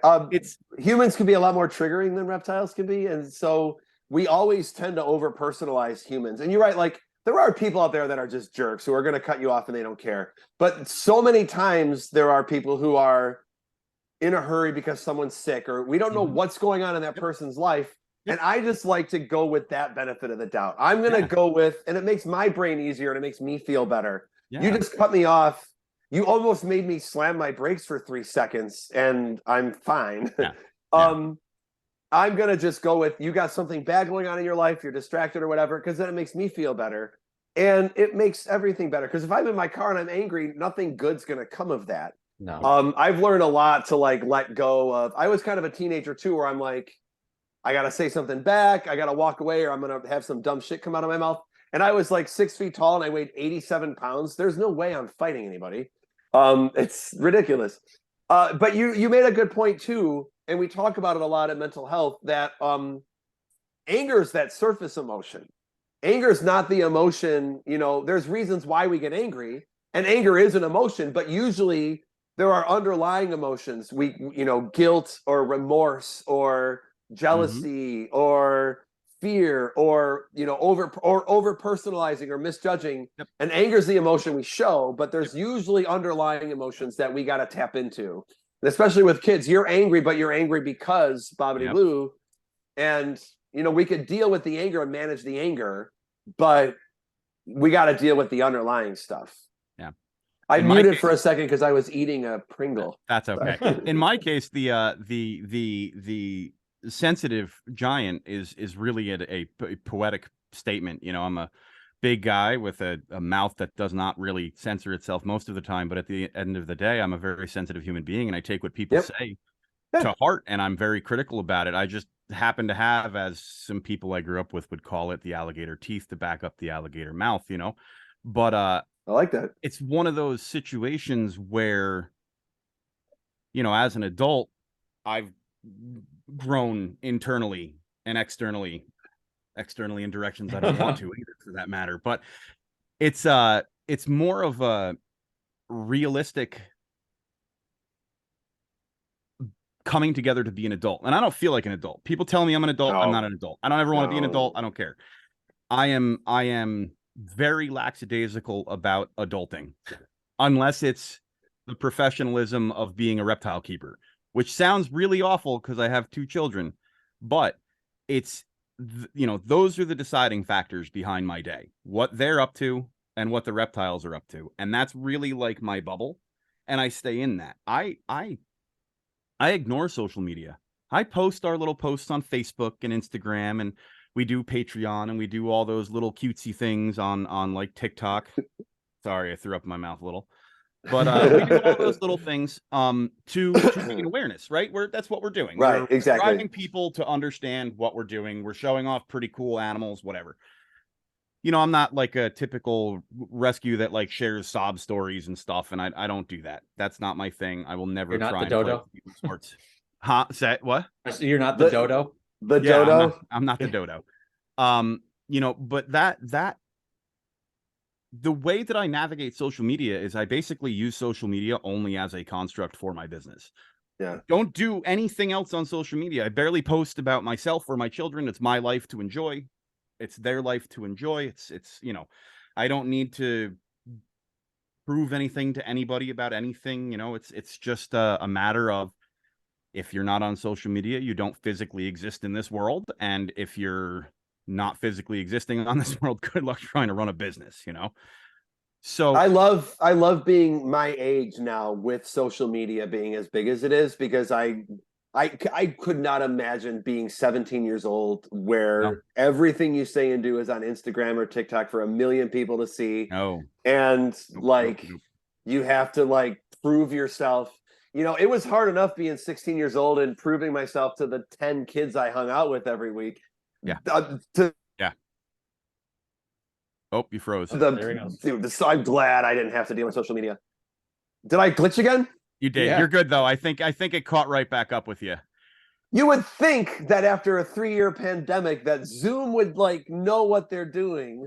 It's not me, it's Zoom. It's not my fault. Zoom did it. But it's yeah, I finished my thought. I'm glad I don't have to have a Facebook when I was 17 and I have it in my 40s. You're absolutely not kidding in any way. I support that statement more than I could ever probably support most other statements. It's just one of those situations where I could never navigate being a child with ADHD and hyper anxiety. Like, I'd never do anything. I'd shut down every day. I would never be able to handle that situation. I work with a lot of teenage girls who just struggle with their own self-image and struggle with their bodies because of just this unrealistic thing that social media has put out. And I think social media is also trying to fix it. And I don't want to sound like a creepy weirdo, but like sometimes on Instagram or TikTok, I'll see like the younger girls in their bikinis, and they're like, I'm not looking for it actively, but it just shows up in my algorithm and hey, whatever. But what I'm getting at is like, they'll show like, here's my TikTok picture, and then here's what I look like in real life. And this is me normally without my makeup on. And I think there's a generation now of kids who are recognizing that it's okay to be yourself and we can accept what we look like and what our bodies look like. And I think that's incredible. And so, yes, for a while, magazine covers and social media had this fake, if you want to be beautiful, you need to look exactly this way. And I work with kids who struggle with their body image because they don't look like the way they should based on social media. Right. But now I'm seeing this shift where a lot of TikTokers and Instagram influencers are, they're showing their Instagram pic and then they're showing their normal selves. And I think that's awesome. I like that that's happening. But yeah, and I work with girls, and I'm in my 40s. I don't want to be like, no, you're beautiful. Like, that's not appropriate for me to say. But I can say, what is it you don't like about yourself? Why don't you like that part of yourself? And is that a realistic direction to take? And let's look at more realistic, realistic social media, or let's look at more, I kind of fanboy Lizzo. I think she's awesome. I think she's absolutely incredible. And I think she's helping younger girls to just accept who they are and respect who they are. And she's so confident and she's so strong. Like, Lizzo's rad. I'm sorry, but she's still really I think there's several different on many different platforms. I think there's a lot of creators that are really pushing that message now. Yeah. While there were certain people who were famous when I was younger that were trying to tote that same line. I think now it is a very large social concept that is being pushed to the forefront of the way people think. And I think it's all rolled into that mental health ball, right? Everybody's I think so aware too. that it's part of the situation is because of people like yourself that are saying, hey, you don't really need to try to live up to the expectations of that TikTok website, whatever. And because you're talking about it, somebody who is popular on social media may have a therapist that said the same or similar thing, and they went, you know what, you're right. And then they developed this core belief structure after, And I think it's great. I think social media is really on a push to the positive. Yeah. I 10 years ago would have never caught me posting ever. I did not want to. I did not want to listen to people. I did not want to hear all of the negative trolls and all of the things that were going on Facebook and places like that back then. Yeah. I just seeing what the people who were on YouTube back then were dealing with, I was never going to put myself out there like that. I had 7 alligators. I had more or less crocodiles. I had all kinds of things that were, abandoned pets that we eventually took in through whatever various channels. And like, I could have been pretty popular. I'm not shy. I'm very out there. I talk no problem when it pertains to reptiles, but I didn't need the negative mental stress from anything that I could have possibly posted. And even now I still play it very close to the vest when we post on social media. It's usually educational. It's not generally me talking. It's generally a picture of an animal or a quick video of an animal, brief description, things like that. And Greg does very similar things. Me too. Him and I worked with this podcast out so we could, generate something together and do something really fun. And it was one of those situations where, again, it goes back to, if you're not on social media, you're not relevant at all.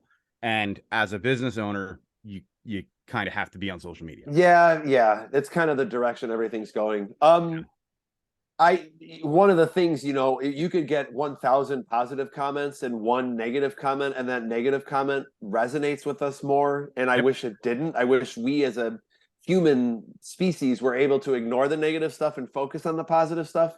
But we can't. The negative stuff always resonates with us longer, and it takes a lot of conscious practice to ignore the negative.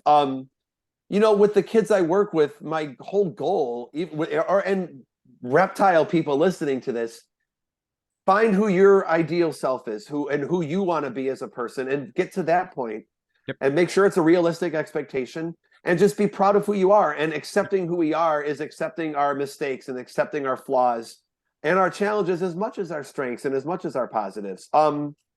Social media is a tool. It could be used for good or it could be used for bad. It's a tool, and how we use it. One of my favorite singers in the world has one of her lyrics in one of her songs is every tool is a weapon if you hold it right. Like, wow, that's pretty cool. And so how we use social media can be good or bad. And I was very jaded about Facebook a few years ago too, and I would scroll for a half hour and I would make those, I'm deactivating my account, I need a break. I would do that a few years ago, and I'm like, no, I can just stop using it when I want to use it. Facebook is going to exist whether I'm there or not. And I just need for myself to maybe take a break here or there. But I've learned how to see the positives of it and kind of take a step back and ignore the negative stuff and see the better of it. And I enjoy social media. I love TikTok. I think it's awesome. I think it's great. I like watching it. Honestly, I'm not very much of a fan trying to create for that platform. I don't like those days when I get home from work at 6 and I'm like, oh, I sit on the couch and I look at TikTok, and then I look and it's 11 and the sun's gone and I didn't eat dinner yet. Like, oh, geez. Here in my household, we call that the TikTok rabbit hole. Yeah. Whoopsie daisy. It's happened a couple of times. Yeah. Oh, when I first downloaded the app years ago, that was like the first week. I was like, what are we doing today? It's weird. Yeah, it was crazy. Insane. Sorry, Greg, I didn't mean to cut you off. No, you're good. No, well, this has nothing to do with anything that we're talking about right now, but I mean, Brian knows. So I have a colony of dubia roaches because I have a leopard gecko and a Vietnamese horned frog, or whatchamacallit? South American, like a South American horned frog. Okay. That eat dubia roaches. So I was like, well, I'll buy a bunch of dubia roaches and see what happens. And so they actually started breeding, and there's actually babies in there now, and they are loud. Like the last yeah. like few weeks, I hear them all the time. Like, nothing else in here besides, oh, I forgot to turn this fan off. Shit. Can you hear that? You're fine. No. I can't Okay. hear your fan at all. Nope. Okay. Whole time. But I hear them running around in that bin. Yeah. Like On their egg crate. Yeah.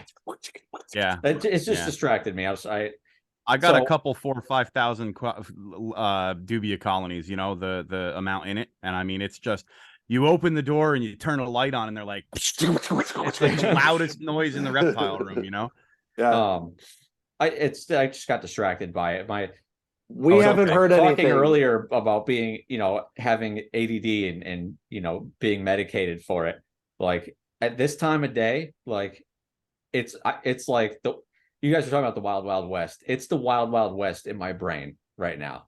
I'm bouncing back and forth between like, this conversation is awesome. Like I want to delve in. I need to chime in more to like, was this going to be done? Is this going to be done? I want to get out of here. And then 5 minutes later, oh, I like what you're saying. Oh, let's delve into that. Let's talk about that. So anything that happens from like 20 minutes ago till we're done, nobody take anything personal. I won't. No, I won't, man. When the pandemic hit, my therapy company stayed open. We became essential, and that was back in the day when everyone was like, "Am I going to get arrested for driving to work? I need a letter from my boss." Right. And the therapy clinic stayed open, but we modified things to accommodate our kids. Like, let's go to the park and let's stay 6 feet distance. And we did a lot of like Zoom therapy, and Zoom kind of took over. And I have nothing but praise for any of these kids that can do school on Zoom. It's insane to me. I'm doing great tonight because I'm talking a lot. Brian and I are talking a lot. The three of us are talking, and I'm engaged. But like, if I'm doing like work meetings for Zoom, there are times where like 5 minutes later, I'm just like, what? Like, it's hard to focus. And so these kids that can do school on Zoom, mad props to them, because there's no way I could listen to a math teacher over Zoom for 15 minutes. I'd be gone. No, I'd lose 25 minutes of a conversation just by like, dude. My daughter did 7th grade, excuse me, on Zoom, and it was on Google Classroom, and I think it was orchestra teacher, because she played the flute at the time. She has since given it up. But she played the flute at the time, and they were like, you have to record yourself doing this and send it to me. Yeah. You want a 13-year-old to record themselves playing an instrument they're just learning how to do. Yeah. You don't understand children enough to teach them things. Yeah. I bet that was a lot of fun. Yeah, we 4 didn't hours, take 24. We didn't do that assignment. That was one of those situations. And I'm not against what school does, like I'm in any way. But they tried their best with all the that was one of those situations where I was like, no. Yeah. No. She You is are now good, Greg. She went back to school now, just to clarify, and she is in 9th grade in high school, and she's high honors and doing really well. But that's awesome. Yeah. So I mean, I know a lot of kids had it real rough, and it was really hard to transition back. And I'm sure for a lot of people it was a very, very, very hard transition. But in her case, it was pretty good. I'm a fidgeter, so usually if I'm in a Zoom meeting or I'm talking, I have to be doodling. When I was in school, I needed to always be doing something else. So my homework pads were covered in drawings and doodles, and I'd always have to do that. I did not have to do that in our conversation. Obviously, I've been engaged this whole time, but I oftentimes too, and hopefully no one I work with is listening to me, but I'll play Pokemon Go off to the side here on my phone while I'm in a Zoom meeting. So be like, hey, so tell me about what happened at the whatever. And I'm like, oh, there's a Pikachu. Yeah. Smile. Pokemon Go's not open right now. I wasn't worried. Listen, This if will you be can the have, behind the scenes blooper conversation right if now. you can have the conversation, by the way, that you're having and play Pokemon Go, good on you. No, I was 100% tuned in, but there are some of these meetings I have to go to where I'm in there for an hour and a half and I speak for 6 minutes and my piece is done. And I empathize, Greg, because I do the same, like looking around or like thinking about, if that 6 foot cage fit in the corner and then I could put that other cage on top of it, then I can clean out that one space and then the tortoise pen can, oh, wait, what? And then there's like 15 minutes of a meeting I missed. See, yeah, I have ADHD. All my clients, I'll make jokes, and even younger kids, I'll say like, I think I might have ADHD, and they're like, oh yeah, Bill, you totally, you need to go, get some meds too. You want to try my Adderall? That's funny. It's hilarious, and it helps, and the reptiles help us. So yeah. Reptiles. Following this podcast, and I said it in the other one too, and I want to keep saying it. I love and appreciate people messaging me and telling me their story. And again, like I know for myself how reptiles help, and I know in my experiences, doing therapy with the younger kids, how the reptiles can be coping skills and how they can teach coping skills and teach empathy and do all this other stuff. But I want to hear everyone's unique stories, because you had said some things tonight, Brian, that I hadn't thought about and how reptiles can help. And I've had other people tell me, I know a lady who has a lot of social anxiety, and being in a large crowd can be very anxiety inducing for her. But if she's in a large crowd and she's holding a snake and she's talking about the snake, that eases all of that social anxiety. But I want to hear other people's stories. So, add me on Facebook, add me on Instagram, message me, share your stories. Once my life can kind of calm down a little bit, I want to do more conversations about, like, I want to look at the prevalence of mental health within the reptile field and ask as many people as I can in the hobby if you have depression or anxiety or ADHD or whatever. And I want to figure out, like, is it disproportionate? Is the number of people in the reptile hobby with a mental health diagnosis disproportionate to the United States or the world? Population. Where, yeah, exactly.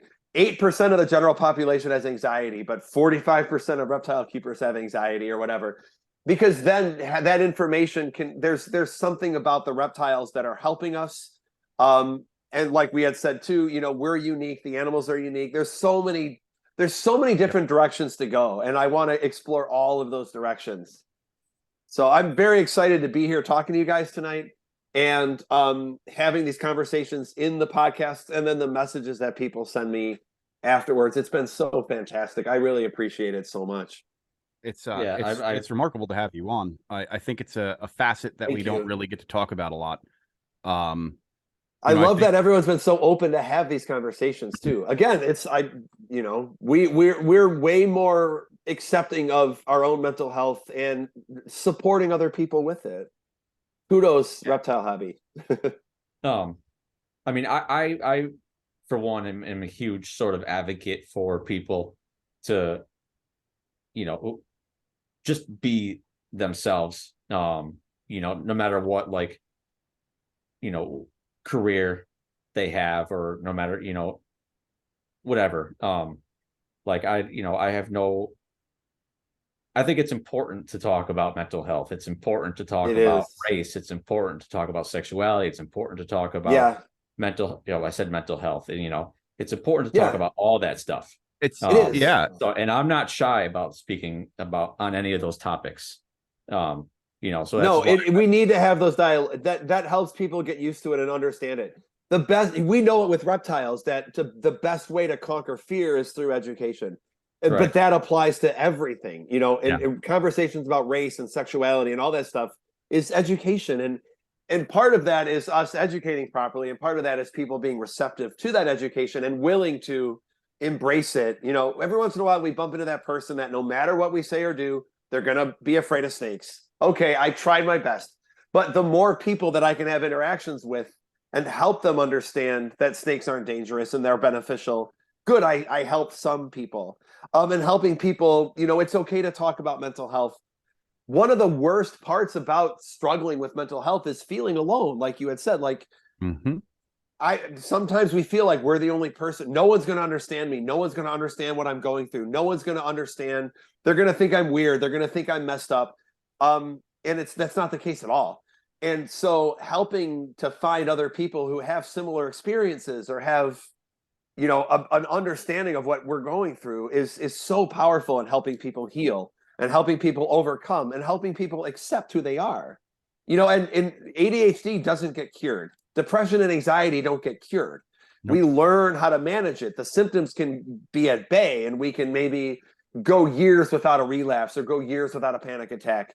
But we don't get cured from those things. Those things are part of us. And it's okay to be part of us. I have bipolar. I have ADHD. I have depression.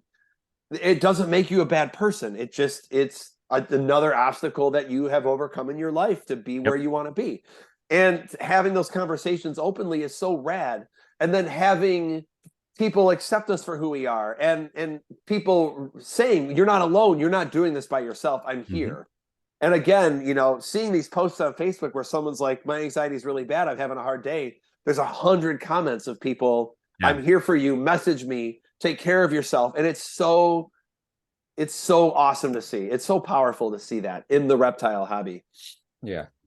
Yeah. So I hope, though, you know, I hope stuff like this, you know, these types of conversations and stuff, you know, become, you know, more prevalent, whether it's in person or, you know, or on a podcast or, you know, privately, whatever. You know, I just hope that, you know, me too, having these conversations in like this kind of public zone will hopefully, you know, keep kind of pushing that, you know, forward.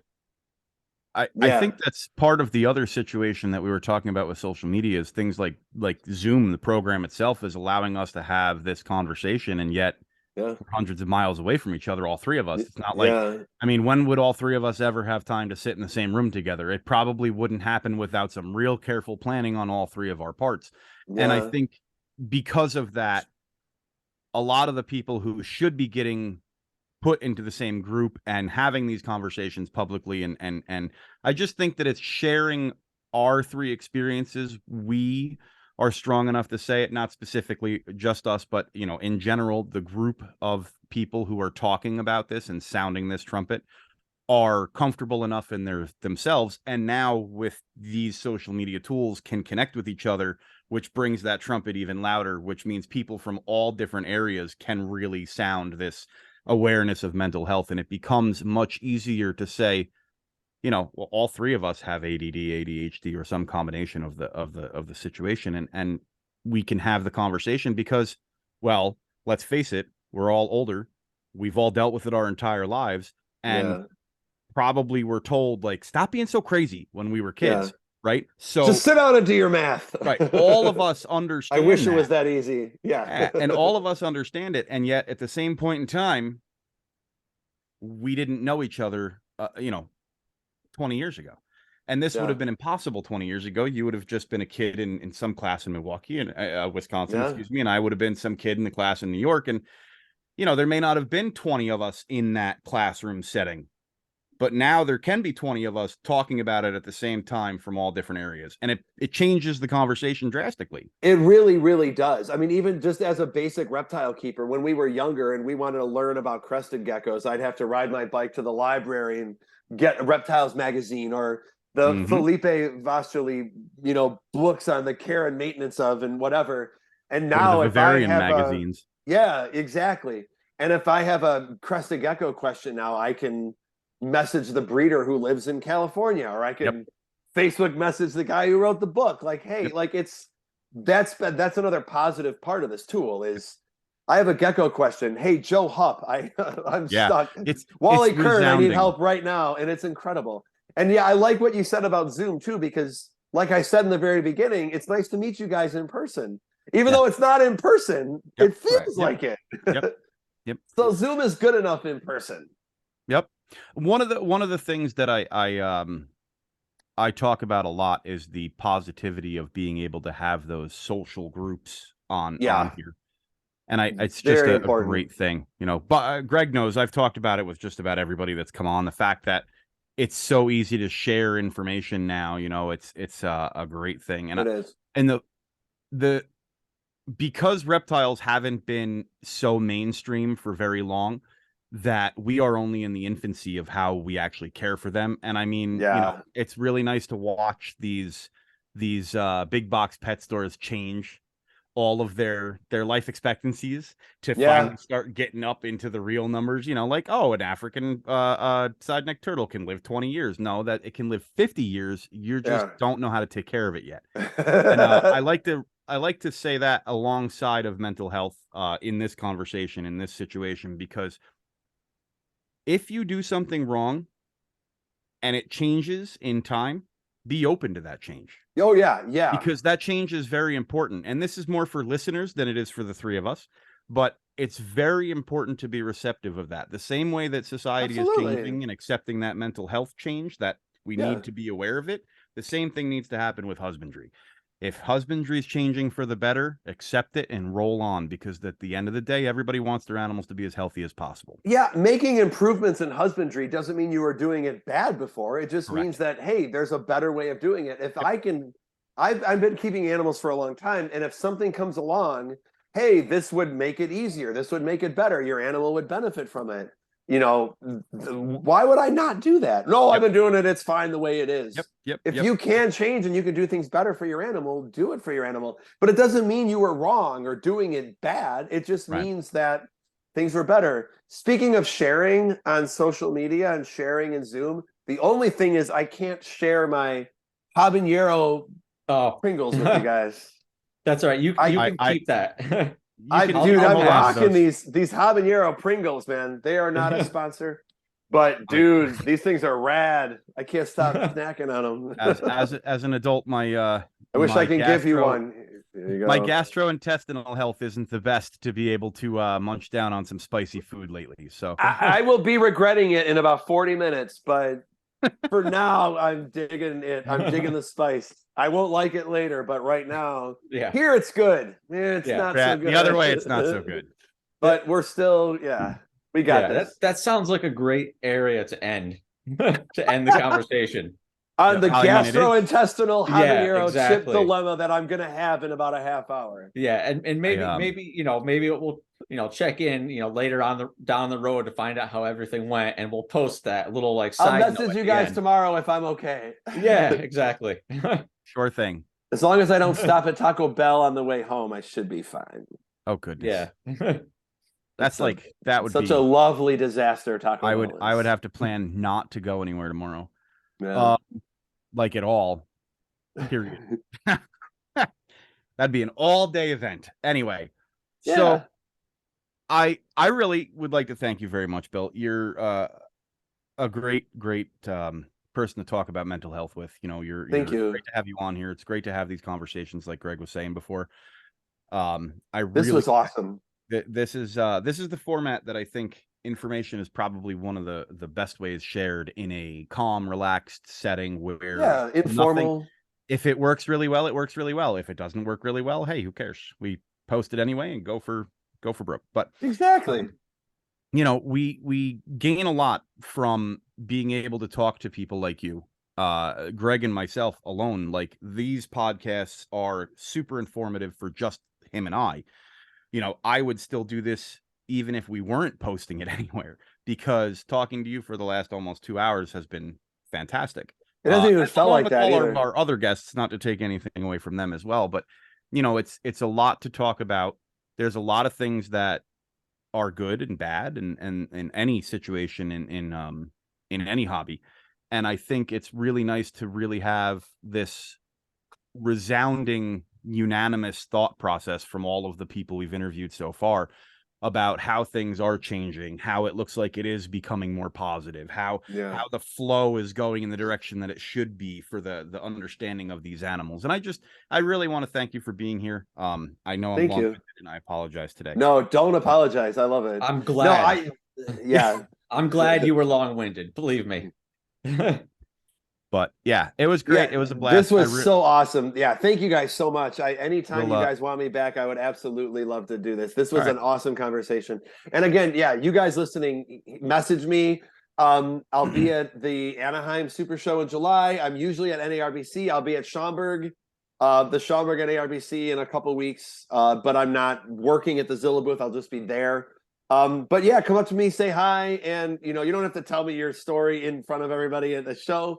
But I want to have conversations with people about it, and I appreciate the forum tonight, you guys. Thank you so much. It was really awesome meeting both of you guys. I'm gonna definitely be paying attention to the podcast. Thank you. Appreciate it. No, appreciate that for sure. And I'm really looking forward to like finding out what's happening with your kind of quest to try I'll keep bridge the gap, or whatever. I'll keep everyone posted. Yeah. No, we appreciate Bill, it. I will definitely I'll reach out to you via Facebook at some point. Yeah, that sounds great. It was awesome having the conversation tonight, you guys. Do you guys stop recording and then we stay, or are we saying you can do that? Yeah. Why don't you stop recording, Greg? And I'm going to stop recording. We'll have a quick talk for a second. All right. It should be right in the same bar as everything else. Okay. Bye, everybody.